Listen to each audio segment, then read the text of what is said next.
तुम्हारे लिए टीका, तुम्हारे लिए झुमका, तुम्हारे लिए टीका, तुम्हारे लिए झुमका। काहो अनीता, जरा धक-धक कर रहल बा। अरे कंचन, जरा धक-धक ना छक-छक करत होई। धक-धक तो सुहाग रात में करी। काहो पूजा अब तक ना आईली, होइए कहीं बिजुरी गिरावत।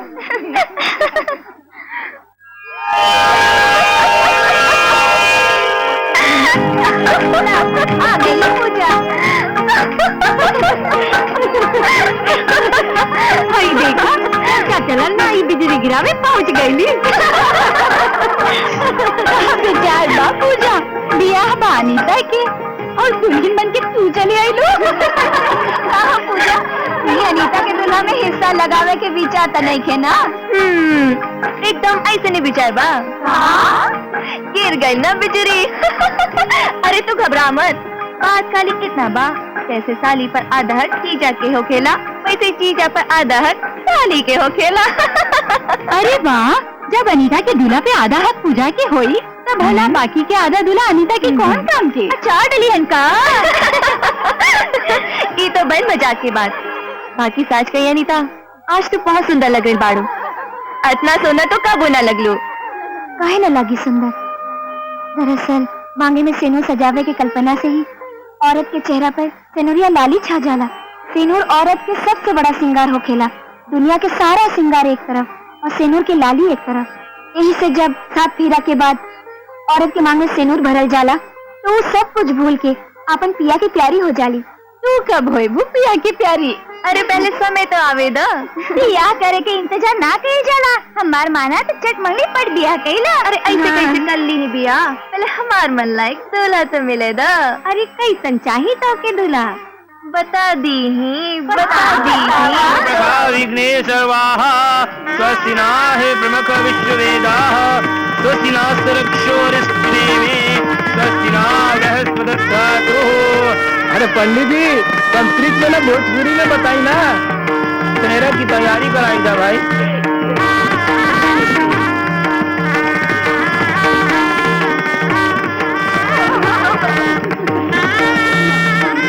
ब्याह के पहला फेरा में पति पत्नी के वचन देत है कि वो आपन पत्नी के जिंदगी भर आपन अर्धांगिनी के रूप में स्वीकार करी हैं। ब्याह के दूसर फेरा में पति पत्नी से वचन लेवेला कि वो दोनों घर के काम में पूरा सहयोग दी हैं और संतान सुख और घर चलावे खातिर धन के मिलजुल के व्यवस्था करी हैं।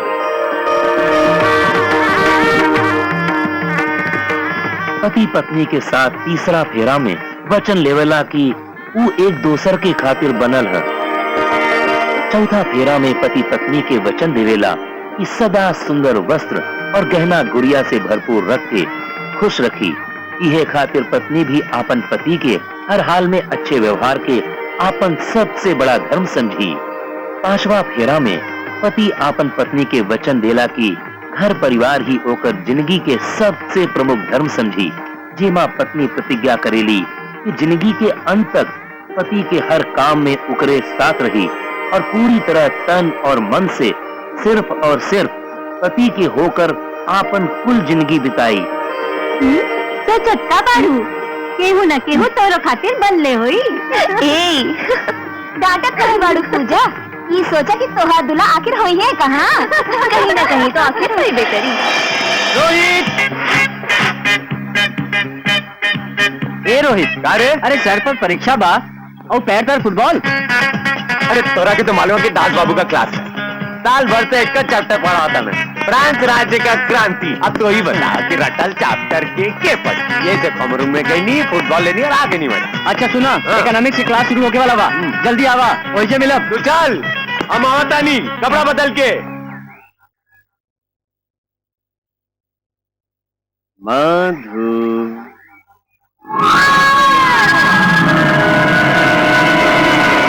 हम प्यारे हैं। ए मधु, एक बात कही, बुरा तो न लगी। अब देखा चेती पूरा लाग भी जाते तनिक प्यार से मुस्कुरा के कह दिया कि बहुत अच्छा लगा। कैसन बात? रोज कॉलेज में कहा मिलेली, कभी बाहर भी मिला, अकेले में प्यार से। काहे खातिर? देखा मधु, अरे जवान लड़की और जवान लड़का अकेले में काहे खातिर मिलेला? प्यार से। तू अपन जवान बहन से भी अकेले में यही खातिर मिलेला? तेरी की मधु मधु मधु, अरे अपन जवानी पे इतना घमंड ठीक नहीं के।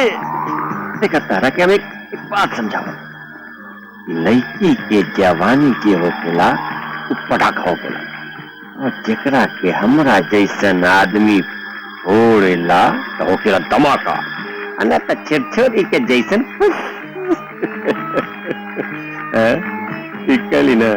बताओ ना का विचार बा? कौन जानो यारे इका और अलबा सर, ये हमरे संगे छेड़खानी करत रहे। अरे ना प्रिंसिपल साहब, झूठ बोलतिया। चुप रहा, झूठ ही नहीं, झूठ तू बोला था हुआ। तू एक हाथ कैसे पकड़ ला? देखिए प्रिंसिपल साहब, ई पढ़ाई खातिर क्लास में जाके तैयार नहीं कर रहा, इसे हम तनिक समझा बुझाते क्लास में ले जाते नहीं सर। हमके मालूम बा तो कितना शरीफ हवा। एकरा पहले भी कई दफा तोरे खिलाफ शिकायत आ चुकल बा। यदि अभी भी ना सुधरला तो कॉलेज से निकाल दिया जाएगा। हट जा अपने नजर के सामने से। ठीक है सर, जैसन कहीं क्या थे। जा क्लास में जा। जी सर।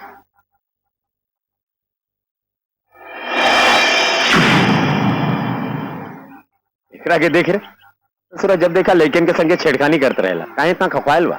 बचपन से ही बिगड़ल बा यार। एकरा के बचपन से जाने ले? हाँ, हमारे बगल वाला गांव में एकर घर बा। तो उसके हो नहीं कि मालूम कि परीक्षा सर पे आ गई बा, परीक्षा में ध्यान देवे के चाहिए। अरे रोही, कॉलेज की छुट्टी हो रहल बा, काहे ना हमनी के मिलजुल के परीक्षा की तैयारी करे के। हम ये सोचत पड़ी। तो आजा हमरे गांव। ठीक बा, वेरी गुड। कूद के पहुंचता नहीं तेरा गाँव। ठीक बा, वहीं से पढ़ल जाए। लहंगा उठा के मोती से। गुरुजी प्रणाम। रोहित, रोहित, ये रोहित, का तनी रुका, क्या बात है? तनी बतियावी के बाद। का बतियाई के बा? हमनी के बाबूजी हमनी के बिया बहुत पहले ही तय कर चुकल बाड़न, तो हमनी की बात के कोनो अंत पता? हम थोड़ा जल्दी में बानी, हमरा बहुत जरूरी काम बा, हम जाता नहीं। ये तो हरदम जल्दी में रहेला। अच्छा बतावा, हमने से जरूरी तोहरा खातिर और कौन काम बा, बोला?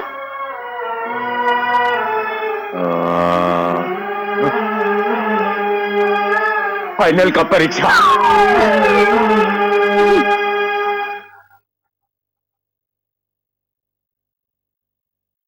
रज्जो, क्या बात है बेटी?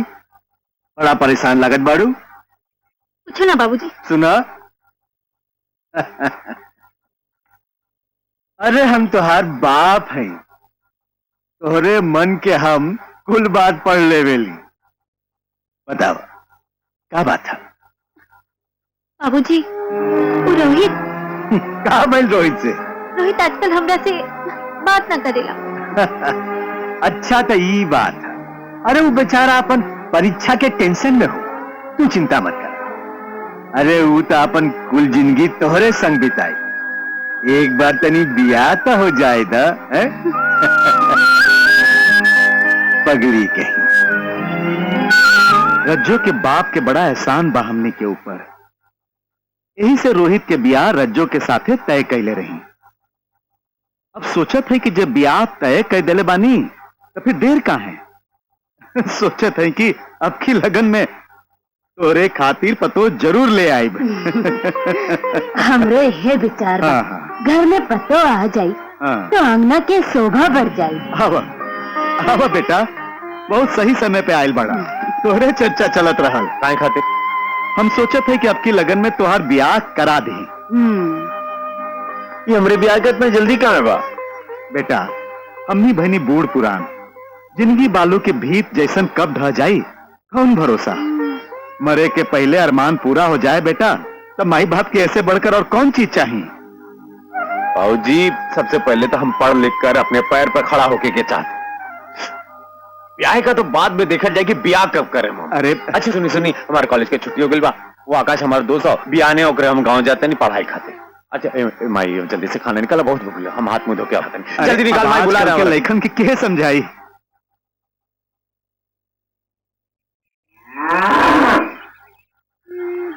फसल तो बहुत निमन होइल बा। ए पूजा, डरा देनी ना। तू ना सुधरबू। हम तो सोचत बानी कि सुधर के बजाय थोड़ा और बिगड़ जाई। अच्छा घबरा मत, बिहाने हमार दोस्त रोहित आ रहल बा। काहे खातिर? काहे खातिर? गांव के सबसे बिगड़ल लड़की के सुधारे खातिर। हाँ, गाँव में तो 3 कम दर्जन भर लड़कियां बिगड़ल बाड़ी सा, बाकी कौन सबसे ज्यादा बिगड़ल बिया?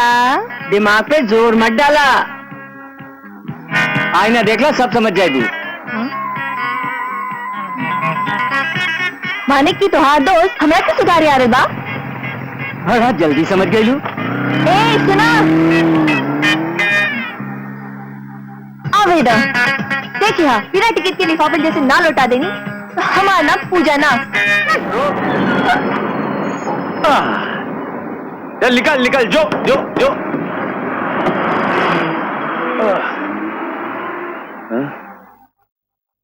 तो लौका था।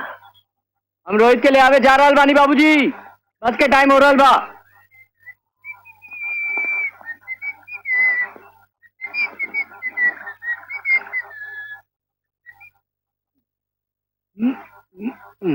अरे यार आ हो गई।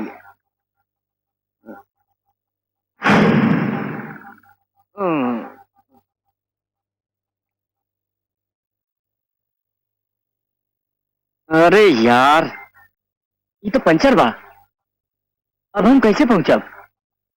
रोहित के बस तो पहुंचे वाला होगी। हमारा ऐसन सुंदर गांव, प्यारा प्यारा अपन गांव। आकाश,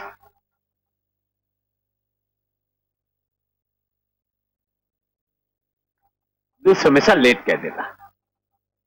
हाँ बा, बाकी गांव में तो बड़ा हरियाली बा। असल अपन जवानी पर बा बा भाई बा। कोनो बात नहीं की भैया, पूछत पूछत तो पहुंचे जाए।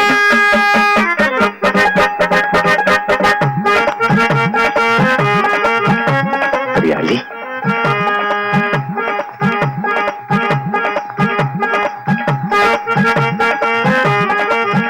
ए छोड़ी, ए छोड़ी, ए सुनो, ए छोड़ी, ए हेलो,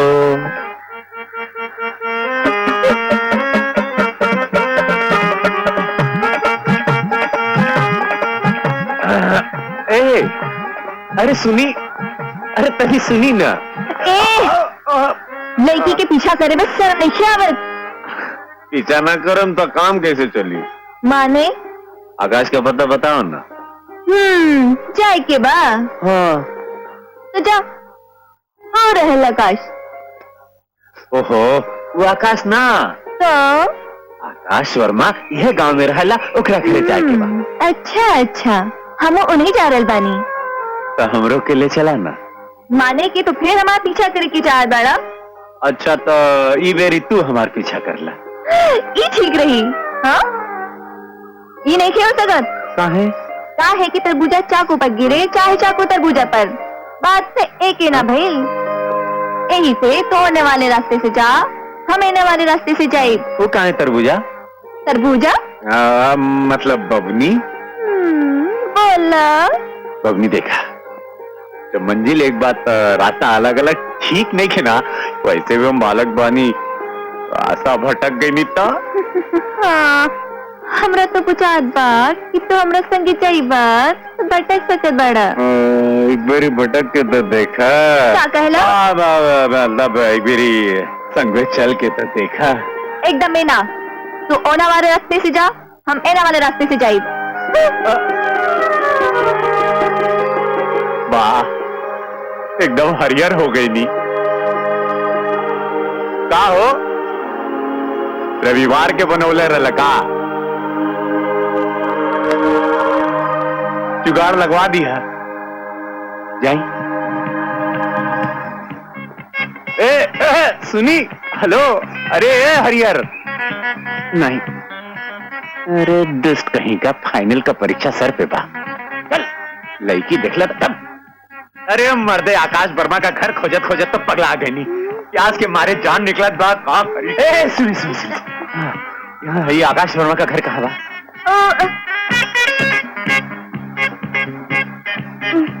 का घर का?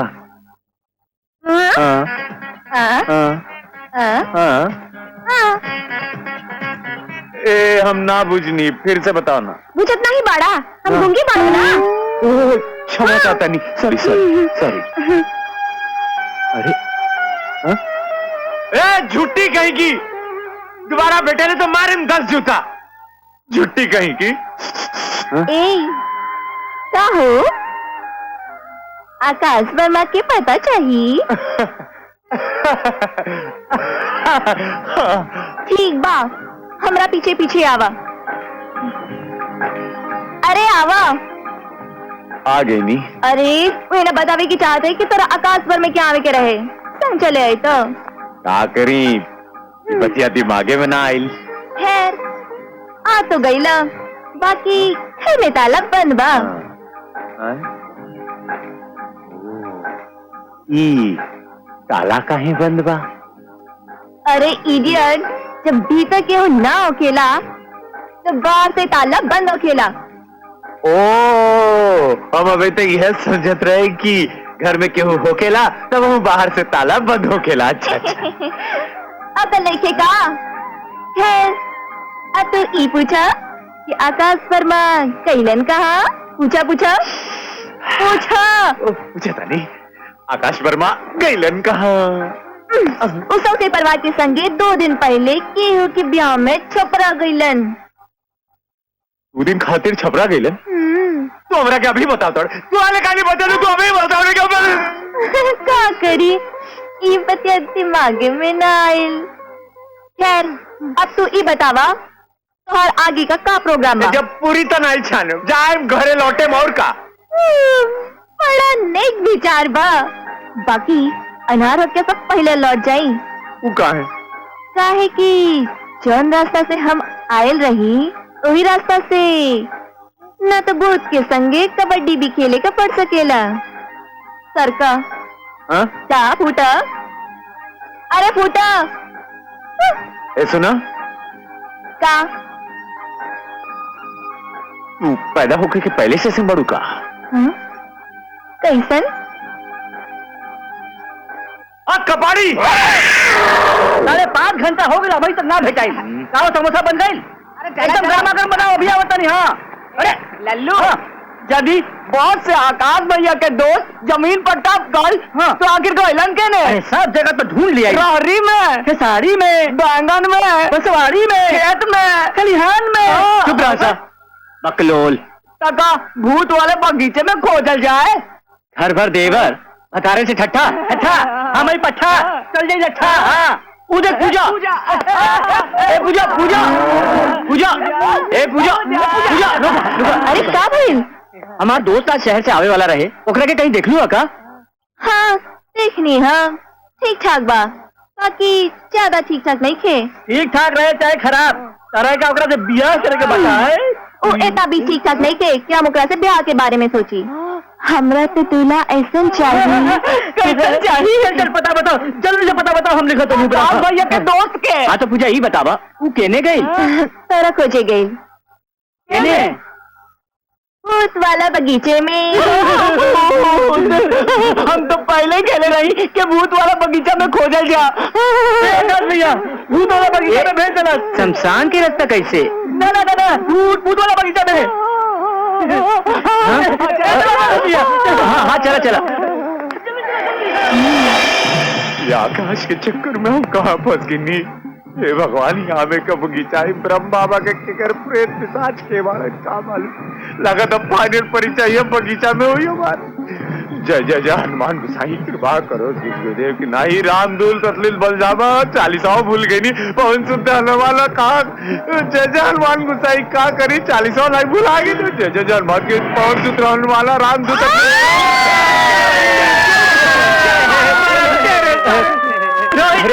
तू छपरा से कब आया? छपरा यार, हम छपरा कब चल गई? 2 दिन के लिए तो हमरा के बुला के छपरा चल गया पूरी जाने। हम इतना डर गई तो कहाँ हमरा के तू का बोल रहा बड़ा लगा कि ब्रह्म पिशाच धो ले पिशाच अरे ओझा के बुलावा डॉक्टर के बुलाओ या तो बांस काटे वाला के बुलाओ रोए वाला के बुलाओ चुप चुप अच्छा तू ही बतावा तोरा के कौन कहलस कि हम छपरा अरे चौड़ी मिले रे तोरे गांव को हमरा के बोलस कि तू 2 दिन खातिर छपरा गेल बड़ा हमरा के भूते का बगीचा में भेज देला। अगर तू लोग टाइम पर नहीं आता तो हमार फाइनल का परीक्षा है जा हो जाए बगीचा में यार। अच्छा तो ये पूजा के चाल बा पूजा तू चला हम ओकरा के देख ले पूजा चल बोल रहे के पूजा और मालूम बा बाबूजी पूजा रहीम चाचा के ताला लगल घर दिखा के कह देली कि आकाश तो सबसे परिवार के संगे छपरा गईलन बेचारा रोहित वो छोकरी तो लड़का के नाके दम कई देहले होई। ले अरे हाँ आकाश जी बाबूजी तो हम लोग के परीक्षा खातिर कौनो शांत जगह चाहिए ना जी बाबूजी तू लोग नहर के किनारा वाला बथान में रहकर परीक्षा का तैयारी करो लोग क्या हो ठीक बात। मुख्यमंत्री की शक्तियां तथा कार्य power and functions of chief minister मंत्री परिषद राज्य के प्रशासन की सबसे अधिक महत्वपूर्ण इकाई है। मुख्यमंत्री मंत्री परिषद का प्रधान है। ए रोहित एक चक्कर लगा जाए का पूजा कौवा उड़े हुए का ए ठीक से पढ़ ना तो जिंदगी भर कौवा उड़ाते रहे जीवा पढ़ रहे पढ़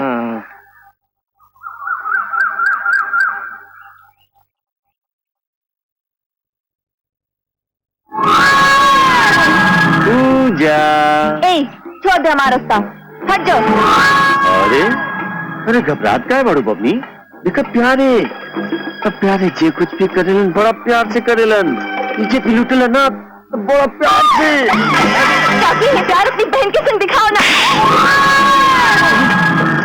लग गई बड़ा जोर से लग गई। पूजा देखा पूजा क्या करी पूजा ये कोई काम प्यारे प्यार से न करेलन लेकिन सॉरी पूजा मारना नहीं पड़ी जोर से लगे सॉरी कह रही हम खबर मारे के पहले अंतरा चुम्मा लेवे वाला हमरा के छोड़ दे भक्ता। अब तक क्या कहलू जेकरा किस्मत में तारा जैसन आइटम बा वो भक्ता हो सकेला। छोड़ दे चलो पूजा देखा चुम्मा दे देना छोड़ दे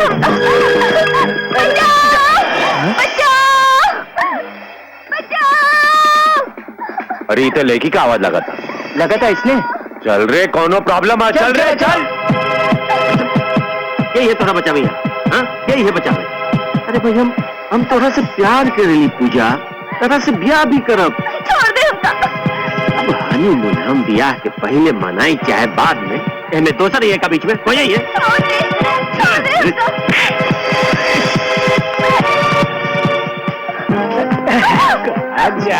रानी चली का साथ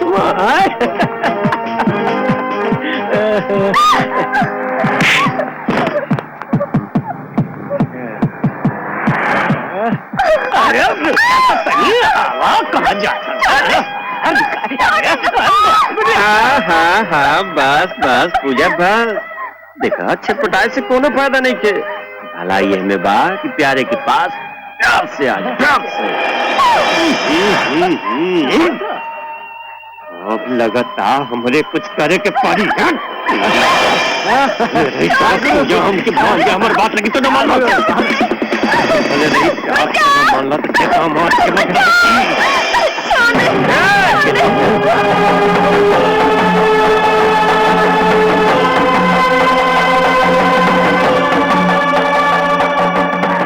जाओ रे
दोबारा लड़की छेड़ने तो काट कर एकदम याद रखिए। चलो रोहित चला। हवा के जब देखा लड़की छेड़ेला। तू यहाँ का करे आई लहू? भाई गोरखनाथ बाबा की पूजा करे गए थे। अब यहाँ प्रसाद लेके तोहरा पास आवत रही। ठीक बा चल घरे जा चल।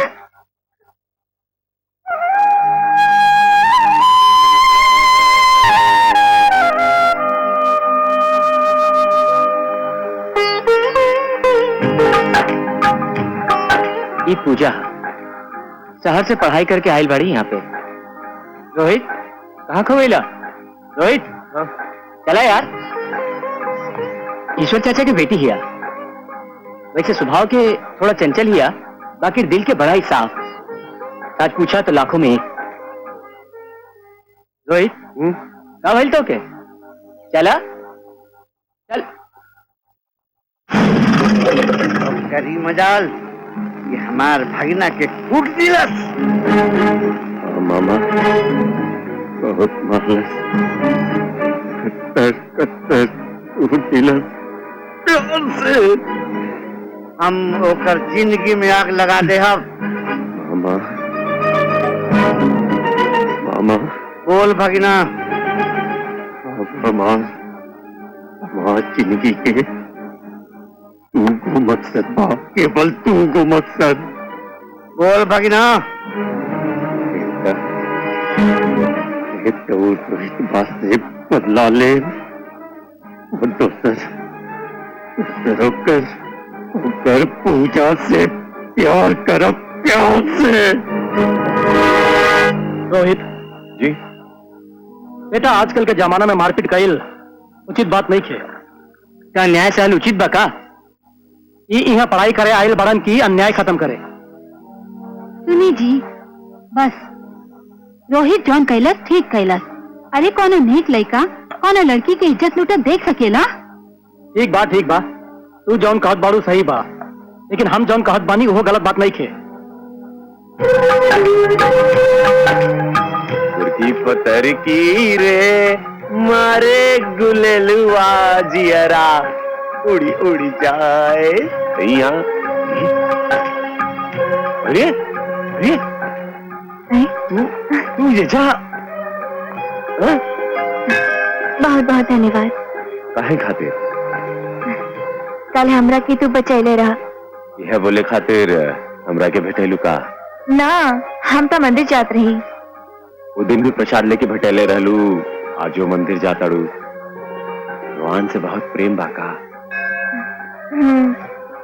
मन की शांति मिलेला। अच्छा एक बात बतावा कि अपने भगवान से क्या मांगलू? कुछ मांगे के विचार मन में आवेला तो मन का शांति खत्म हो जाला।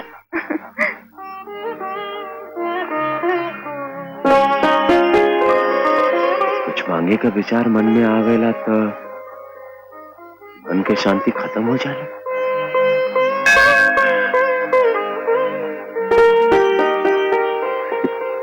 कुछ मांगे का विचार।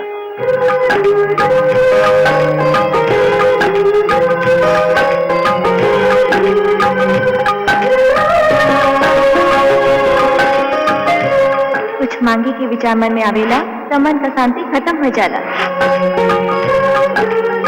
आकाश, ए आकाश, ए उठ रहे, सुन।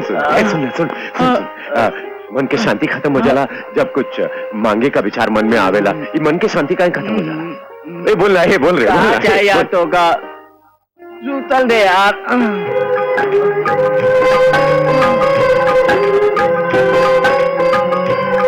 मन की शांति खत्म हो जाला।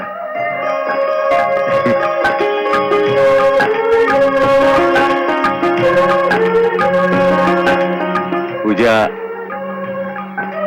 I love you. I love you. आकाश भैया ना आइलन। सुतल बा। एको बात बताई, बोल। जौन मजा सूते में बा वो दुनिया में कौनो काम में नहीं खे। अरे जौन मजा खुजलावे में बा और कौनो काम में नहीं खे। तनी खजुआ तक। सुन रहे, तू लोग एक बात बताओ कि तू लोग काम क्या करेला? बड़ा वीआईपी वाला काम बा। ऐसा काम बाके कैसन काम? जब क्यों के फाटेला तो हमनी के याद करेला। फाटेला तो याद करेला, बुझनी ना का मतलब? अरे मतलब कि जब कपड़ा फाटेला तो दर्जी के नहीं याद आवेला। हमनी के नारी के जानकारी वाला दर्जी है, यानी कि लेडीज स्पेशलिस्ट।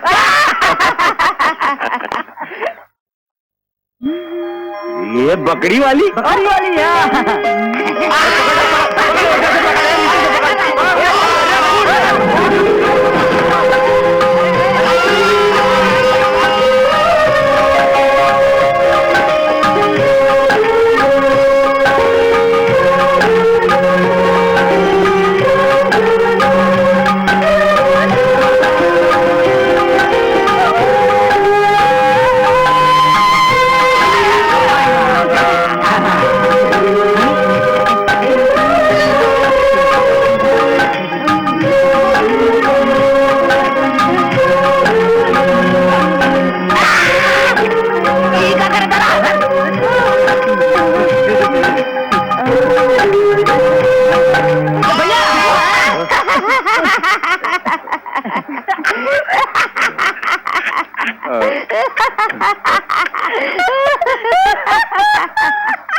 बदमाशी हुई बा। बकरिया भाग गई रोमांटिक मूड में।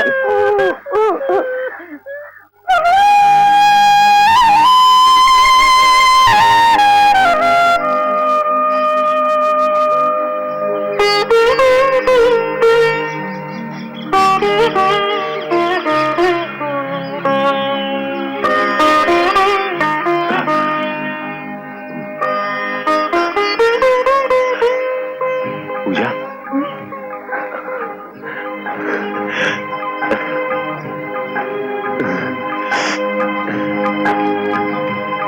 पूजा, वो दिन हम तोरा के पकड़ लेनी, बल्कि अपन सीना से लगा लेनी, तू बुरा तो न मान लो ना? जानबूझ के लगाई था तब बुरा न मानती। हाँ? काहे? काहे कि तोरा सीना से लग के ही हमरा पता चलल कि तो हर धड़कन में हमरे नाम बा।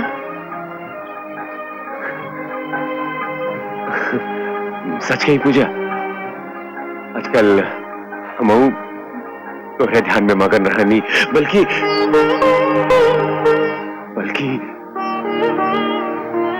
दिन रात तोहरे ही सपना देखत रह। पूजा, सुनो ना, चाहत खिरिया खियाल खियाल, चाहत क्रिया रोहित! खियाल। ए रोहित! ए रोहित! अरे यार, दुष्ट कहीं का इतना अच्छा सपना देखा तेरे बीच में कहां से डूब गए ले रे? अरे हम तो का कहाँ नहीं खो जाइली, जब देखी तो सपना देखत रहला। अरे भूख प्यास कुछ है कि नहीं? चल घर चले यार। ए आकाश, मार भूख प्यास चैन नींद सुकून हमार सब उड़ गई भैया, तोरा खातिर हमार भूख प्यास सब रह जाए। चला भैया। काश हम पूजा से अपन दिल की बात कहते हैं। कुछ मांगे के विचार मन में आवेला तो मन का शांति खत्म हो जाला। ठीक बोलू पूजा, जब से हम तोरा के देखनी है हमार मन का शांति एकदम खत्म हो गई। अच्छा रोहित, ए रोहित, हम 3-4 दिन खातिर शहर जा रहल बानी। अरे हम तो गांव में बसे का प्लान के लेनी हमेशा खातिर। ठीक बा। अच्छा रोहित, ये बतावा कि इंग्लैंड के प्रथम महारानी के बाबूजी के का नाम रहल? पूजा के बाबूजी का नाम तो तू बतैले रहला ना? ईश्वर चाचा, ईश्वर चाचा।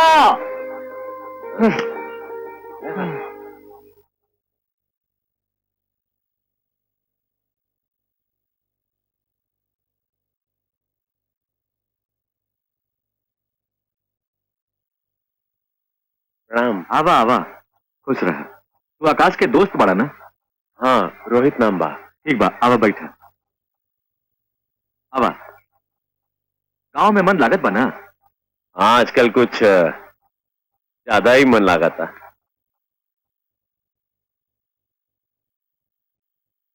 हाँ का खोजत बाड़ा कुछ चाहिए का? हाँ वो पानी चाहिए चाचा, बोला है पानी चाहिए। पानी के कौन कमी बा? पूजा, पूजा बेटी। जी आरल बानी। हाँ बोली बाबूजी। ये आकाश के दोस्त बाड़न, इनका पानी वानी पिलावा, तब तक हम हाथ मुंह धो के आवत बानी।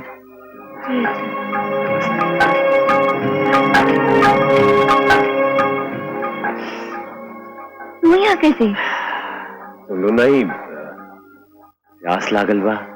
पानी चाहिए? पहले तू इतना पानी पिया चुकल बाड़ू। पानी न चाहिए तो प्यास कैसे लगल बा? पूजा बेटी। हाँ जी मिलल। पानी मिलल का? हाँ मिलल मिलल मिलल। और सुनावा। का सुनाई, हमार तो जा केहू सुनबे न करेला। जेकर केहू ना सुने ओकर भगवान सुनेलन। हाँ चाचा, हमरो यह विश्वास बाकी एक न एक दिन भगवान हमार जरूर सुनिए। अच्छा चाचा चला तानी, प्रणाम। अच्छा खुश रहा। आज पूजा से हम अपने दिल का बात कह के रहे। आज कह देव कि पूजा हम दोहरा के बहुत चाहता नहीं। अरे रोहित तू अरे चाचा प्रणाम। इन्हें जात बड़ा वो पेड़ के छाया घरे जाते नहीं। अरे अरे तो हमो चलता नहीं चला। नहीं चाचा रवा जाई, हम टहला टहलत आ जाई। टहले का समय सुबह में हो खेला, समय मत बर्बाद करा। आवा बैठा, आवा। ठीक बा। प्रणाम ईश्वर। अरे हीरा लाल जी। आए आए बैठे। गोर लगी। खुश रहे। और सुनावा का हाल चल बा? सब ठीक बा। गांव में एगो अंग्रेजी स्कूल खोलवावे के चाहत बानी। ई तो बड़ा नेक विचार बा। बाकी एमे राउर सहयोग चाहिए। हाँ हाँ काहे ना, बोला। उ राउर नहर पर वाला जमीन परती पड़ल बा, यदि दे देता तो गांव समाज सबके कल्याण हो जाई। जरूर हुई कल्याण। सावन पूर्णिमा के दिन अच्छा है, मुहूर्त देख के ओकरा बाद काम शुरू कर दा। धन्यवाद। चाहे बसरिया बजाने की सुध बिसराने। पूजा। हाँ हाँ हमरा के तोहरा से कुछ कहे के रहल। अच्छा कहा? अब पूजा हम तोरा से बहुत पूजा हम बहुत तोरा से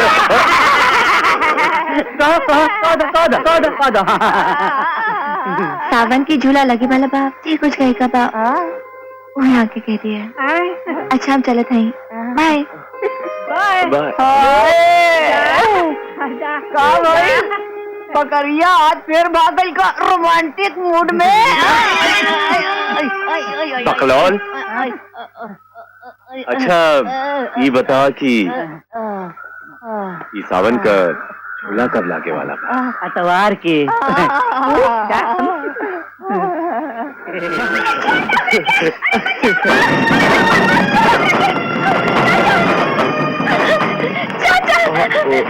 अरे वो हमरा से छेड़खानी करत रहे। नहीं जानबूझ के नहीं करनी। अरे नहीं देखत मारे गलती से पकड़ लेनी हमारे नहीं साड़ी का मार के। अरे हमरा से गलती साड़ी का जानबूझ के नहीं पकड़नी। अरे नहीं पकड़नी गुलाब भगर। अरे बात तो सुन रही ले कि तू कितना नहीं पकड़नी ओकरा कैसे? अरे नहीं। अरे यहाँ एक हाथी रह रहे कि गांव के लड़कियन के इज्जत से खेल सके तू। साला तोहरा अपन जवानी काबू में नहीं किया आवत। कोनो काम नहीं करते, पढ़ाई लिखाई के बहाने बहु बेटी के इज्जत लूटत मारे। तू बात सुन, अब देखिए प्यारी अपन बदला कितना प्यार से लेवत है। चल साला हमारी गलती नहीं ले प्यारी तो बचना पहले की साड़ी के कलर। अरे नहीं वो हरी साड़ी का विश्वास मत करिए। अरे नहीं हम जान भाग। अरे हम हाथ जोड़ता नहीं हमरा। अरे छोड़िए यारे रुक जा। आज एकरा के छोड़ दा लोग। तू अगर आकाश के दोस्त ना होता तो हम जान से मार दिले होती। ताहार भलाई अब यही में बा कि कल सुबह होके से पहले तू गांव छोड़ के चल जा, नहीं तो तारा खातिर ठीक ना होई। चचा हमारी बात तो सुनी। कुछ ना, निकल जाए जैसे विश्वासघाती। शर्म होगी तो दोबारा मुंह मत दिखाइया। जा चल जा, जा इधर उधर का देख रहे, जा चल भाग यहाँ से, दोबारा गांव में दिखेगा ना चाहिए। भाग।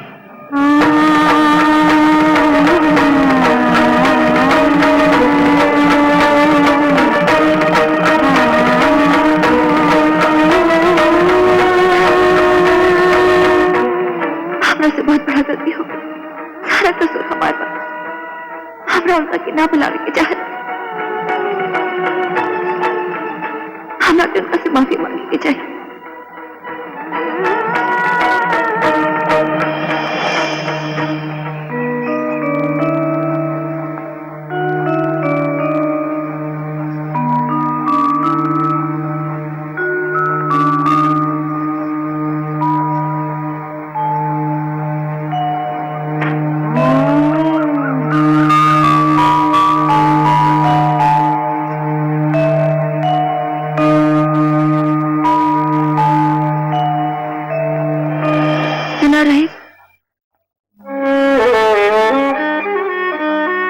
समझ में नहीं आवत कि हम माफी कैसे मांगे।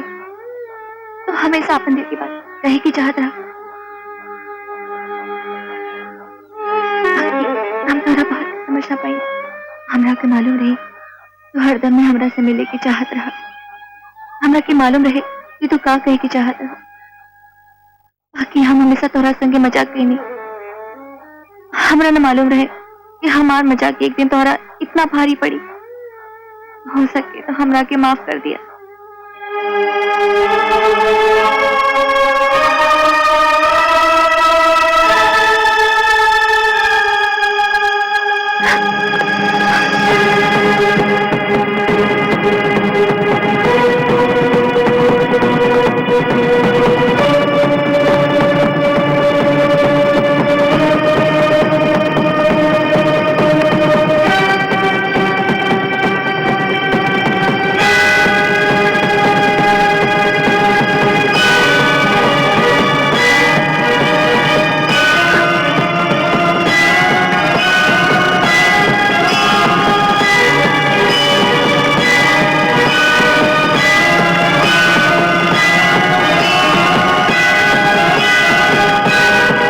के पहला फेरा में पति पत्नी के वचन देत है कि वो आपन पत्नी के जिंदगी भर आपन अर्धांगनी के रूप में स्वीकार करी है।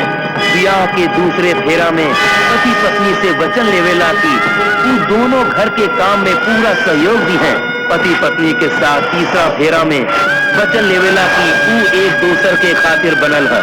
ई वचन पत्नी स्वीकार करेली। और ई है सातवां और अंतिम फेरा, जेमा पत्नी प्रतिज्ञा करेली कि जिंदगी के अंत तक पति के हर काम में उकरे साथ रही और पूरी तरह तन और मन से पति के होकर आपन कुल जिंदगी बिताई।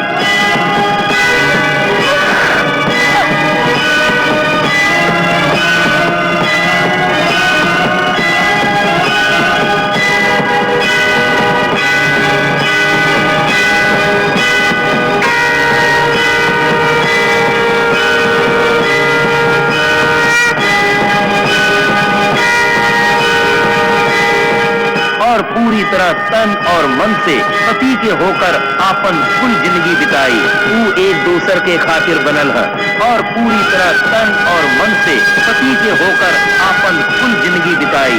आपन अर्धांगनी के रूप में स्वीकार करी है। वो एक दूसर के खातिर बनल है और पूरी तरह तन और मन से आपन अर्धांगनी के रूप में स्वीकार करी है। ये रहल हमार मजाक, तोहार तकदीर का मजाक, तोहार जिंदगी का मजाक। आज तोहरा के पता चली कि तोहार मजाक करल हमरा दिल पर का गुजरल रहे। सौसा गांव, सौसा समाज तोरा मांग में भरली से नूर के मजाक उड़ाई।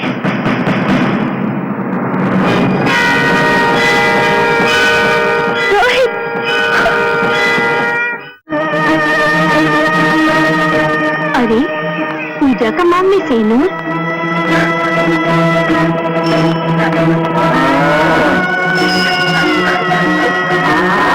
अरे एक ब्याह कब भई?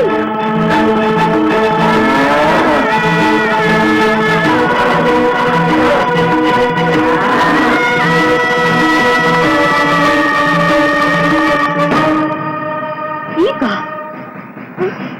पूजा, तोहार मांग में सेनूर? हाँ माई, हमारा ब्याह हो चुका। तोहार ब्याह हो चुका? अरे माई बाप के खबर तक नहीं थे और तोहार ब्याह हो चुका? आखिर ये सब भया कैसे? क्या हो? अरे क्या हो? बोलती काहे नहीं थे? बोल क्या हो? आकाश के दोस्त। कहा? आकाश के दोस्त? और रोहित? अरे वो लफंगा जिसे सारा गांव छेड़खानी के इल्जाम लगा के मार के भगा दिया था, तो ओकरा से तो ब्याह कैले? माई उ लोग लफंगा नहीं कर, उनकरा संगे जो कुछ भी भइल ओकर जिम्मेदार हम बानी। मानी? वो हमरा से बहुत प्यार करेलन, बाकी हम कभी भी उनका दिल की बात होने के तैयार ना भइल। उस दिन हमें उनका के वहाँ बुलावले रही, जहाँ चंपा एकदम हमरे जैसन साड़ी पहन के आए। गलतफहमी में सारा कुछ हो गई। यदि वो तोहरा से इतना प्यार करेला तो तोहरा संगे यहाँ आयल काहे नहीं? काहे के तोहरा के अकेले भेज दिलस? बोल, अरे बोलती काहे नहीं थे? भाई वो अपन बात के पता लेवे खातिर हमरा संगे ब्याह कैलन ना। पहुंच गई सेनूर। भाई एक औरत होके तो औरत के माँ के सेनूर पूछे पाड़ू और का कही? जब तोहरा पति ये ब्याह के ना मानी तो समाज कैसे मानी?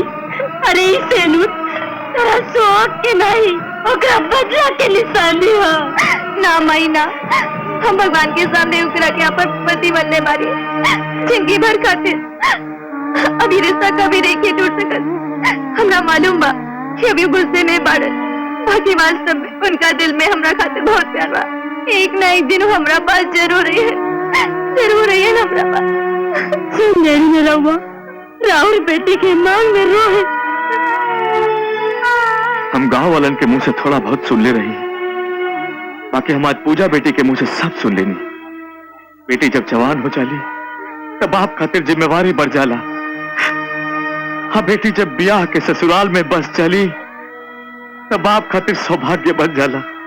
बाकी हम तोरा बारे में कहा कहीं बेटी, कहा कहीं। बाबूजी, रउआ लोगन के हमार माँ के सनूर कुल के कलंक लागत बा। हम ये कलंक पोंछ तो नहीं कर सकत।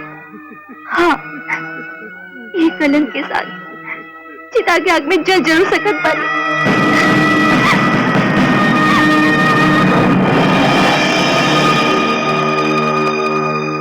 ईश्वर भाई, ये सब गांव में कहाँ सुन रहा बानी?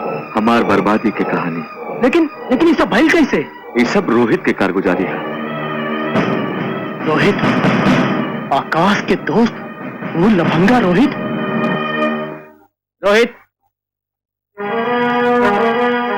हमरा मालूम न रहे कि हमरा गांव में आके तू इतना नीच हरकत कराएगा। अरे हम तो तोका एक नेक और शरीफ इंसान समझत रही, बाकी तू तो इंसान कहला के लायक नहीं खा। हाँ, तुम इंसान ना, हम हैवान बानी। ये से तहार सबसे गांव मिलकर हमरा के जानवर जैसे पीट देलेस, पीट कर बेइज्जत करके बाहर निकाल देलेस, कारण कि हम हैवान बानी। बार बार सब लोगों से माफी मांगत रहे कि हमरा से भूल हो गई, हमरा के माफ कर दे, ये हमारी गलती नहीं की, लेकिन हमरा के माफ करता, लेकिन हमारी बात सुनने को तैयार न रहे, कारण कि हम हैवान बानी। अरे एकरा से हम प्यार करत रहे, सबसे गांव के सामने हमरा के बेइज्जत होते देख ले, लेकिन जबान पर एको शब्द नहीं आयल, कारण कि हम हैवान बानी। वो हमरे प्यार के बेइज्जत के लिए, हमरे प्यार के मजाक बने लेस, हम ओकर जिंदगी का मजाक बना देनी। बाकी पूजा तोहरे से प्यार करेली, हम ओकरा से नफरत करेनी। तू तोहरे बिना नहीं जी सकत रोहित। हम ओकरा संगे नहीं जी सकत। ऐसा मत कह रोहित। अरे अरे वो बेचारी तो तोहरे नाम के सिंदूर अपने माथे पे लगावले हिया। सेनूर, जौन सेनूर सुहागन औरत के सौभाग्य के प्रतीक हो खेला, वह सेनूर होकर दुर्भाग्य का निशानी बन चुकल बा। अरे जे हमरे प्यार का कीमत नहीं है समझ सकल, उस सेनूर का कीमत कैसे समझी? और आकाश, इंसान दिल में नफरत लेकर नहीं खींची सकेला, अभी माथे पर कलंक लेकर भी नहीं के चैन से मर सका। यह कारण हम ओकरे मांग में सेनूर डालने रहे, ताकि हम जी नफरत के साथ और वो जी कलंक के साथ। और सौभाग्य के बात बा कि राउर बेटी रज्जो हमरे अंगना के लक्ष्मी बन के आई। हम तो पहले से ही राउर आसान के बोझ तले तबल बनी। ना ना ना ना, रिश्तेदारी में कौनो एहसान ना होके, और फिर रहुआ तो हमार समझी होखे वाला बानी। अच्छा बताई, ब्याह के रहुआ कौन तिथि पक्का करे के सोच ले बानी? अरे भाई, शुभ काम में देरी काहे के? अगला महीना में अच्छा लगन बा। हाँ, पंडित से दिखा के दिन तारीख तय कर लिया जाए। हाँ। नहीं, रोहित भी आ गईलन। राम बाबूजी। आवा बेटा, आवा। रोहित बेटा, तनी समधी जी के मुंह मीठा करावा भाई। अगला महीना में तुहार ब्याह के तिथि तय हो रल बा। लालजी बाबू, ब्याह चाहे भले ही अगले महीने में होके, लेकिन समधी मिलन तो अब ही होगी। जैसन रहुआ चाहे। रुक जाएं। हमार नाम ईश्वर प्रसाद है।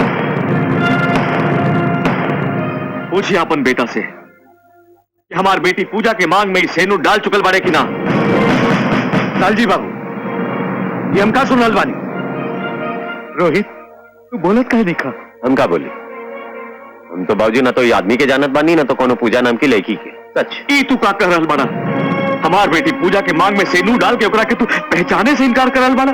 कोनो सबूत चाहे गवाह बा? बाबूजी, हमरा के तो ये आदमी पागल बुझा, लगातार जबरदस्ती अपन बेटी के राउर बहू बनावे चाहत बा। झूठ मत बोला, तू भगवान के सामने हमार बेटी के मांग में सेनूर डाल चुकल बाड़ा। अच्छा तो ठीक बा, जा गवाह खातिर भगवान के बुला लिया। जा। भगवान कैसे आ सकेले? जा भगवान के सामने रोआ। जा। ऐसा मत कहा रोहित बाबू, ऐसा मत कहा। ड्रामा बंद करा। हमार बेटी के जिंदगी बर्बाद हो ना, चला जा यहाँ से। बियाह मत करो रोहित बाबू। हमार बेटी के अपनाना रोहित बाबू, उसके के अपनाना रोहित बाबू।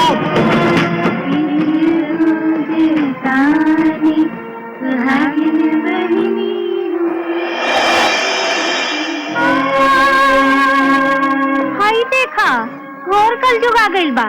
बिया भइल ना, बाकी मांग में सिंदूर कैले हा। अरे बताओ ना, कहाँ है तुम्हार मर्द? अरे होई तब ना बताई। हट यहाँ से, ये जगह पापी औरत के नहीं खे। चल जा आगे। तू जेकर खातिर अपन जिंदगी बर्बाद कर रहल बाड़ी, वो दूसर बियाह करे खातिर जा रहल बा। ना बाबूजी ना, ये नहीं के हो सकत। हम सच कह रहल बानी बेटी, हम ओकरा के समझावे खातिर गई नहीं तो हमरा के बेइज्जत करके भागा दिलस।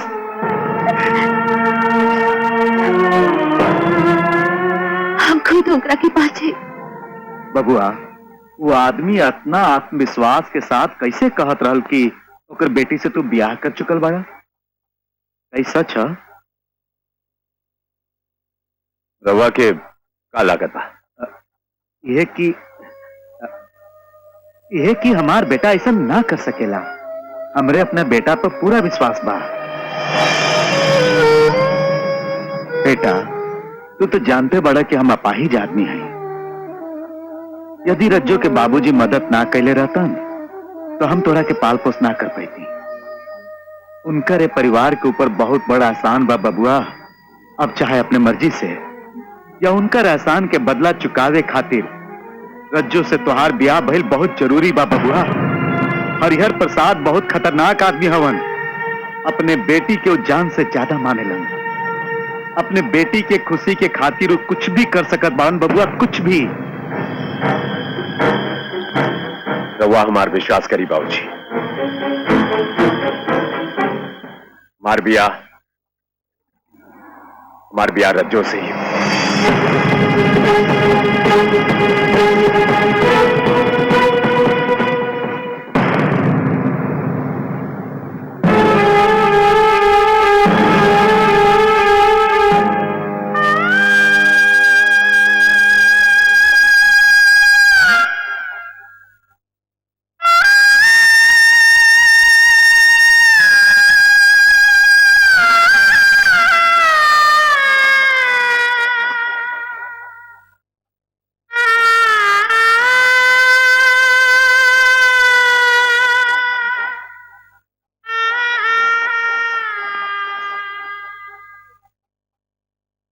बेटा से कि हमारी बेटी पूजा की मांग में सेनूर डाल चुकल बारे की ना पूछिए अपन बेटा से कि हमारी बेटी पूजा की मांग में सेनूर डाल चुकल बारे की ना।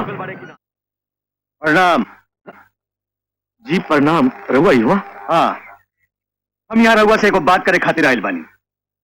आप बैठी ना। हम बैठे खातिर ना, अपन शंका के समाधान करे खातिर आयल बानी।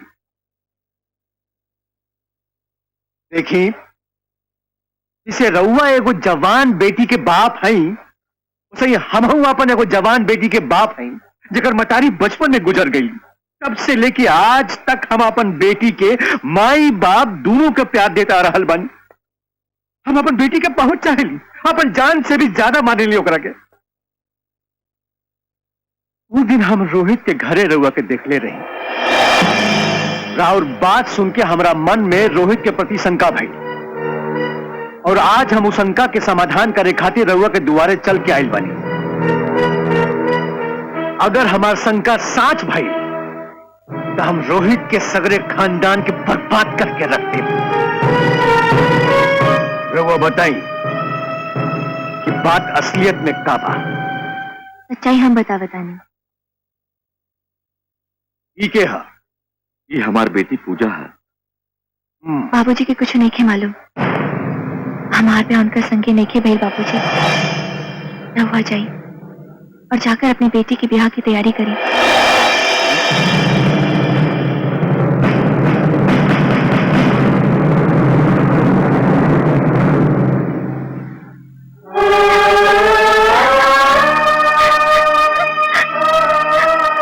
पूजा, बेटी ऐसे मरमर के कब तक जिएबू?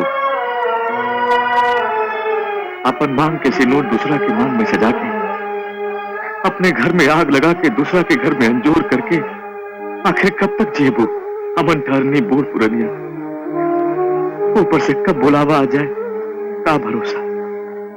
हमरा नजर के सामने तुहार घर बस जाए, हमरे आत्मा की शांति मिल जाए। बेटी तू ब्याह कर ले। बाबूजी, मांग में सिंदूर सजा के हम अपना घर न बसा सकनी। रउआ चाहत बानी कि हम घर बसावे के खातिर मांग में सिंदूर सजाई। ना बाबूजी, ये नहीं के हो सकता।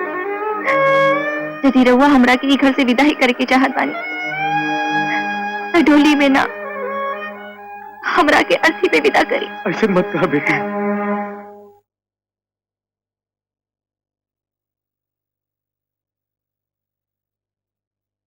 ये रहल तोहर शादी के कार्ड। हम तोरा से फिर पूछ रहल बानी, क्या तू पूजा के मांग में सिंदूर भरले रहा? कारण कि तो उसे गांव के सामने वो मार मजाक उड़ेले, यही खातिर हम मजाक उड़ाई। मजाक? ये मजाक नहीं की हो सकता। काहे कि हिंदू धर्म में एक पति ही अपना पत्नी के मांग में सिंदूर भर सकेला, और वो लड़की अपना मांग में तोहरे नाम के सिंदूर सजा के भरे समाज में घूम रही थी। कान खोल के सुन ला, अगर वो लड़की अपना मांग के सिंदूर ना मिटाई तो हम तोहरा सबन की मिटा दे। हमार रज्जो तोहरा के पसंद करेगी। अगर हम अपन रज्जो के खातिर जान दे सकत बानी तो केहू के जान ले भी सकत बानी। क्या तो किया?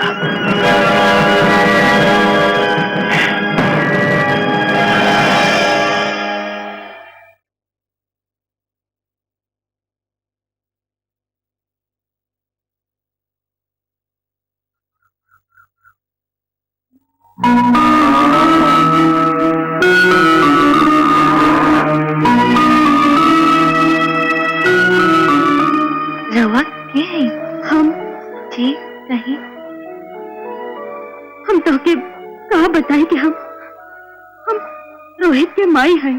कहा लगी मैं हम तो के इहो आशीर्वाद नहीं के दे सकेली कि तू सदा सुहागन रह। यदि आशीर्वाद पाके इंसान सचमुच ही सुखी हो जाए तो दुनिया में दुख कहाँ से हो माई? कही हमरा और का सेवा कर सकत पानी? का कही हम कि हम तोहरा से तोहर सुहाग मांगे आइल बानी? का कही हम कि एक सुहागन होके दूसरे सुहागन से कहे आइल बानी कि तू अपन मांग की सेनुर पूछ डाल? ना माई ना, ऐसा मत कही। औरत की किस्मत चाहे भले ही माटी में मिल जाए, बाकी ओकरा मांग का सिंदूर उसे चिता की राख में मिले के चाहे रवा चाहे तुम्हार प्राण मांग ले, बाकी सिंदूर मत मांगे भाई। हमार जिये का सहारा चाहे भले रवा छीन ले, बाकी जिये का उम्मीद मत छीने भाई, हमार उम्मीद मत छीने भाई। हम तुहार सुहाग नहीं के मांगत, हम तेरे सुहाग के लंबी जिनकी खातिर उसे कुर्बानी मांगत है। हमके हमार बेटा की जिंदगी दे दो बेटा, इनकी दे दो हम कर। उनका लंबी उम्र खातिर हम कुछ भी कर सकेला माई, कुछ भी। ओके बुला जा और दूसरा ब्याह कर लो। एक और खींचे पिरतिया दूसरों रीतिया के करानी भाई छोड़ी सूझत नहीं रहिया पूछी कैसे मंगिया से आपन से नूरुआ पिया के मांगेली मसारी के चरवा पिया के मांगेली मसारी के चरवा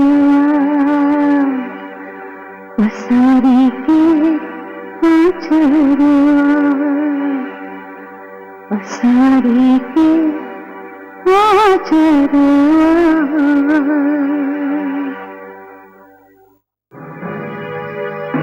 कैसे कटी हमारी बेटी की जिंदगी? ये करी ओकरा से ब्याह?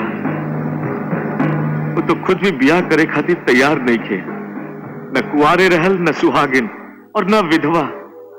ओकर दुख अब हमरा से देखल नहीं खे जात। हम जीते जी ओकरा दुखी नहीं खे देख सकत। हम अपन जान दे दे, हम ना जियब, ना जियब।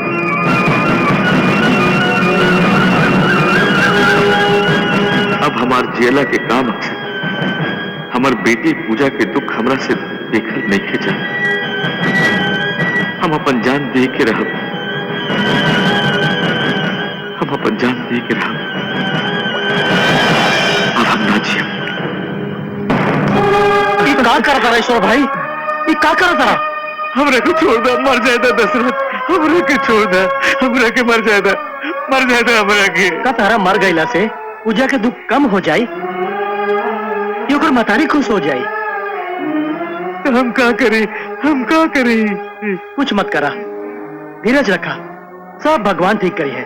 तू धीरज रखा। चला हम पूजा बेटे से बात करा। चला घरे चला ईश्वर भाई, भगवान पे भरोसा रखा। बाबूजी रवा क्या करे जात रही? बाबूजी क्या करे जात रही? पूजा बेटी, अगर अपने बाप के सुखी देखे के चाहत बारू तो अपना भविष्य के बारे में ठीक से सोचा। अभी तो और पूरा जिंदगी पड़ल बा। देखा कि एक आदमी के खातिर आपन जिंदगी बर्बाद कइल बुद्धिमानी की बात नहीं खे। ये क्या करत रही रहुआ? कहा ईश्वर भाई, ये हम कहाँ सुनता नहीं? अरे कुनिया में डूब के जान दे गई लाला। अरे तुहरा कुनिया में कुदला से हर बेटी के पहाड़ जैसा जिंदगी ना कट सकेला। अरे औरत के जिंदगी काटे खातिर ओकर घर बसावल जरूरी होखेला। अगर तोरा के मंजूर होके तो हम अपन भगला के बिया तोहार बेटी पूजा से करे के तैयार बानी। का कहता रो पूजा के मतारी? अरे हम का कही, रहुआ पूजा बेटी से पूछ ली। का कहता रू पूजा?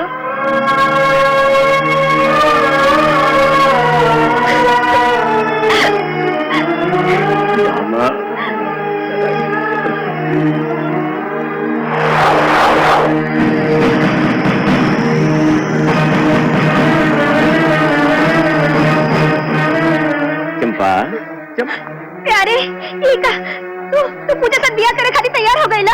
अरे रे रे रे रे ना ना ना ना मत चंपा रानी, ई तरह से के कर दिलस? अरे हम तो ओकरा से बदला लेवे खातिर बियाह करे के नाटक करत नहीं जा। हमरा मेरा कोई और बन सकेली? हाँ, जब बनबू तो तू ही बनू। तू झूठ बोला ताड़ा, हमरा के बुझा तो हमके धोखा देत बाड़ा। सुन ला, अगर तू केहू और से बिया कैला हम जहर खा के जान दे दे हम। अले ले ले ले ले ले तू का कहलू चंपा रानी? हाँ पगली, जहर का है तो दुश्मन ना। देखा देखा एक बार हमरा पर विश्वास तो कर। ऐसा कुछ ना हो की चंपा। देखा एक बार हमरा ओकरा से बियाह तो करे दा। हाँ एक बात तू जे कहबू उहे होगी। तब पगली रोवे के ना चाहिए। अब ओ ना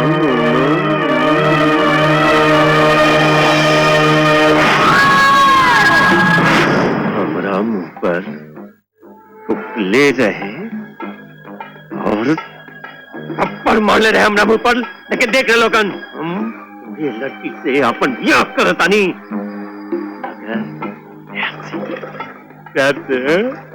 और रोहितवा यही छोरी खातिर ना तोरा के लाते मुख के कुटले रहे। के कुटले रहे, लेकिन सबसे पहले मुझे सड़ो के अपन शादी के कार्ड दे अब किया हमारे ब्याह में। भाई इस खुशी के मौका पे जरूर कुछ होके के चाहिए, जैसे कि अरे भाई शराब शबाब और क्या। अच्छा तो चल चल आज तू लोगन भी अपन प्यारे के प्यारी के जलवा आंखी से देखिए।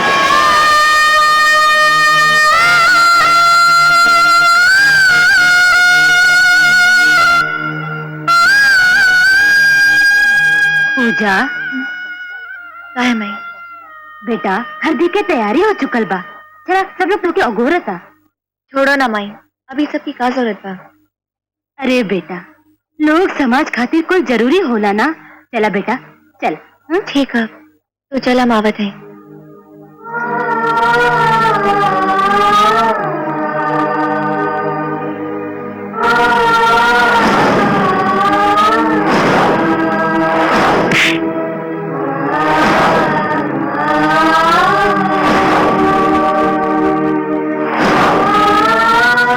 पूजा सब इंतजार करता। जी आरल बानी।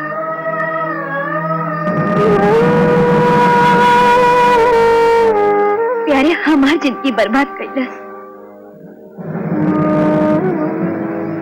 अब पूजा की भी जिंदगी बर्बाद करे जा रहल बा। ठीक नहीं के हमरा कुछ करे के पड़ी। हमार जिंदगी तो बर्बाद हो गई, पूजा की जिंदगी हम बर्बाद ना होके दे।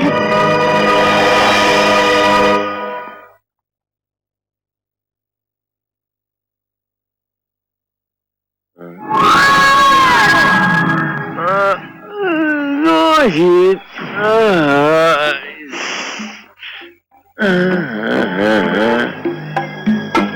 अभी एक संगे सुहाग दिन मनावत रही। अब रात में तेरा पूजा के साथ सुहाग रात मनाता हूँ प्यार से। रोहित रोहित रोहित रोहित ये देखा इला भाई तेरा खातिर अपन शादी के कार्ड लेनी है। ला ला ला ला ये जरूर काहे कि तेरा अवल तो बहुत जरूरी बा। तो अपन आंखी से देखिया अपन प्राण प्यारी के हमार प्राण प्यारी बना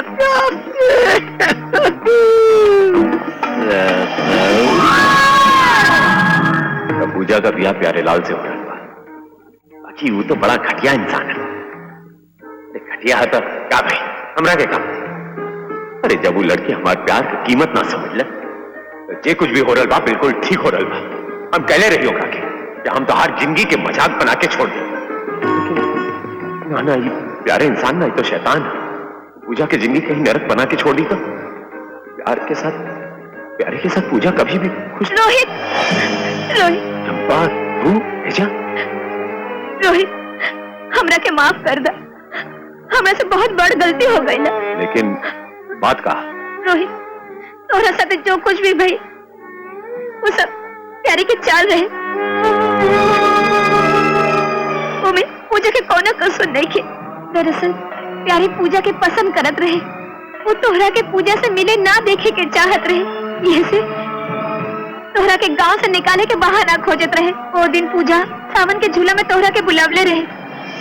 उहे दिनों तोहरा के वहां से निकाले के योजना बनौलस और हमरा के बुला के कहलस। चंपा, चंपा, तू आ गेली चंपा। तोरा हम कब से इंतजार करत रहनी।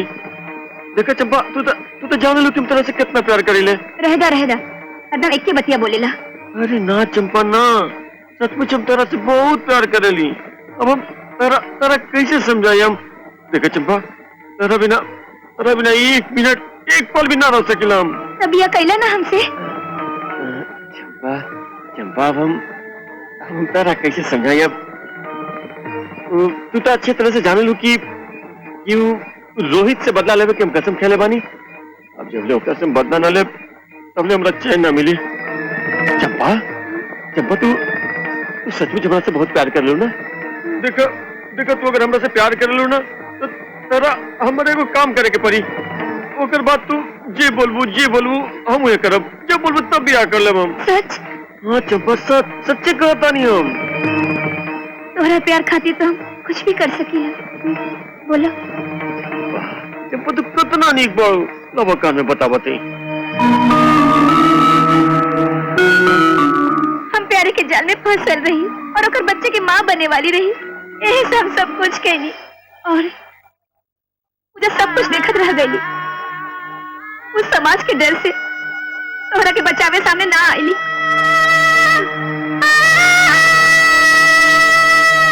और तू पूछा के बचाला।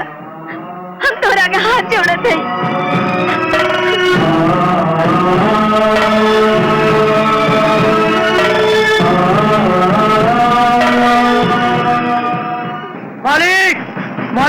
मालिक का भाई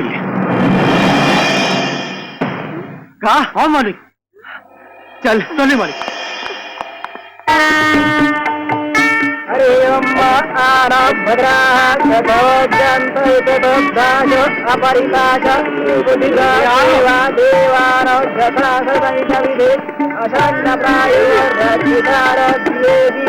देवानां भद्राशिमती देवानां सत्यमुपसिद्मापयं देवानयायु तिरन्तो देवसिद्धान्नपूर्मया निविदाहो वयं भगं मित्रमयति सत्यमस्तं मर्यमलं गुणं सुमस्तिना सरस्वतिना शिवगामयस्तरत् तन्नो वातो मया भुवातो भेगजं तन्न माता पितरि तदपिताजौ।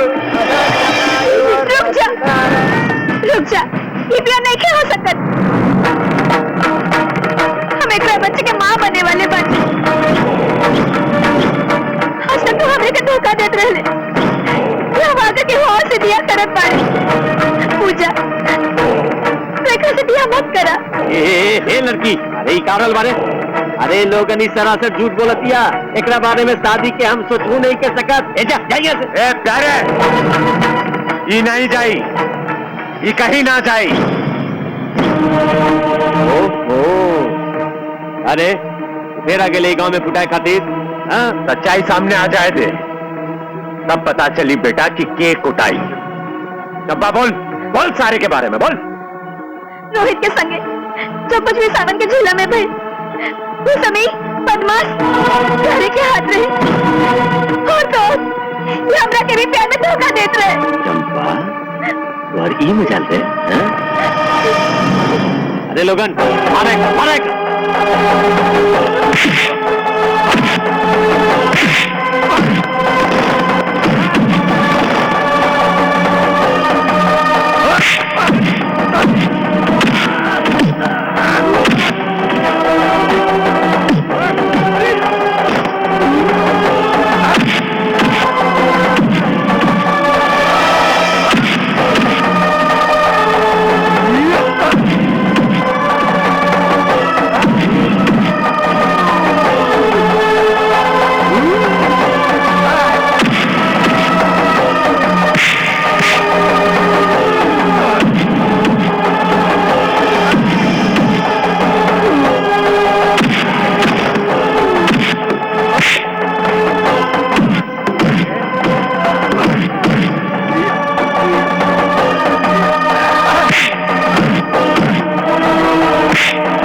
सिर्फ दुगो हाथ।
पूजा, उठो पूजा। भगवान तुम्हारा सुन ले लन। का सच? हाँ पूजा।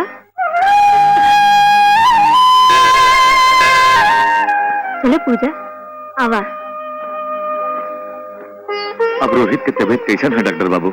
देखिए आपका मरीज होश में आ गया है। जी डॉक्टर साहब, हम नहीं मिल सकता नहीं? जी हाँ, थोड़ी देर बाद आप लोग उससे मिल सकते हैं।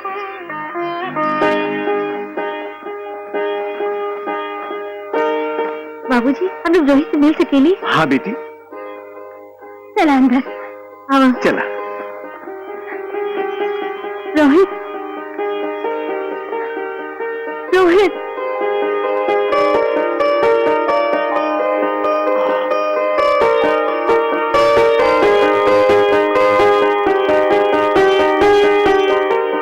रोहित, ये देखो, पूजा तोहरा के यमराज से छीन के लिए आइलन।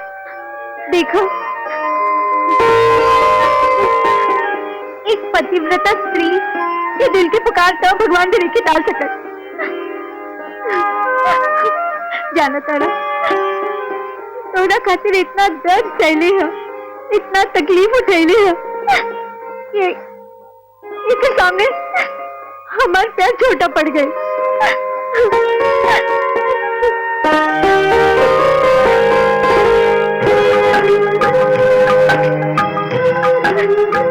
ला, तू अपन हमारा संभाला।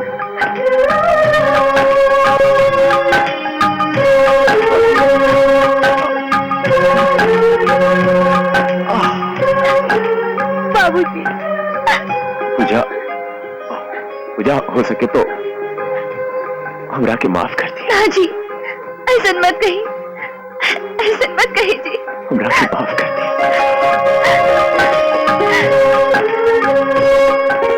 भैया हमने के मिला दे।